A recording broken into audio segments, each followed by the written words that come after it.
রব্বুল আলামিন তোমাকে আমাকে এত বড় জান্নাত দিবেন তোমার আমার 2-1 টাকার সিজদার কারণে নয়, এই 2-1টা রোজার কারণে নয়, 2-1 বার ডাকার কারণে নয়। একজন ড্রাইভার প্রতিদিন যেই পরিমাণের চেষ্টা সাধনা করে 1 মাস নামাজ পড়লে এই পরিমাণ সাধনা হয়। একজন রিক্সাওয়ালা প্রতিদিন যেই পরিমাণের কষ্ট করে 1 মাস নামাজ পড়লে এই পরিমাণের কষ্ট হয়। আমার জেলে বাবারা যেই পরিমাণের মাছ ধরার কষ্ট করে 1 বছর নামাজ পড়লে এই পরিমাণের কষ্ট, এই কষ্টের বিনিময়ে আল্লাহ জান্নাত দিবেন না, কিসের মাধ্যমে? কিন্তু যে সন্তান অবাধ্য হয় তাকে লাথি মারিয়া তাড়ায় দেয়, কিন্তু যেই সন্তান বাধ্য হয় বাপ মা সব দিয়া দেয়।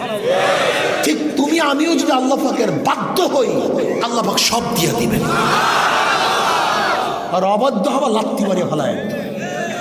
এই জান্নাত ক্রয় করার জন্য দরকার একটু বিশ্বাস, কথা কয় না। আপনারা জানেন হারুন আর রশিদ বাদশাহ আমিরুল মুমিনিন খুব ন্যায়পরায়ণ বাদশাহ ছিলেন। জুবাইদার স্বামী হারুন আর রশিদ বাদশাহ খুব ন্যায়পরায়ণ বাদশাহ ছিলেন, অনেক খেদমত করতে ইসলামের খুব প্রিয় ছিলেন। এই নহরের জুবাইদা যে একটা জেদ্দার থেকে সেই বিশাল নহর করছে, ওই সময় 5000 মণ স্বর্ণ মুদ্রা খরচ হয়েছে। 5000 মণ এই নহরে জুবাইদা করার জন্য এই পরিমাণ স্বর্ণ মুদ্রা খরচ করছে, এই বারুন হাসরের কাশের জন্য, হাজিদের পানি পান করার জন্য।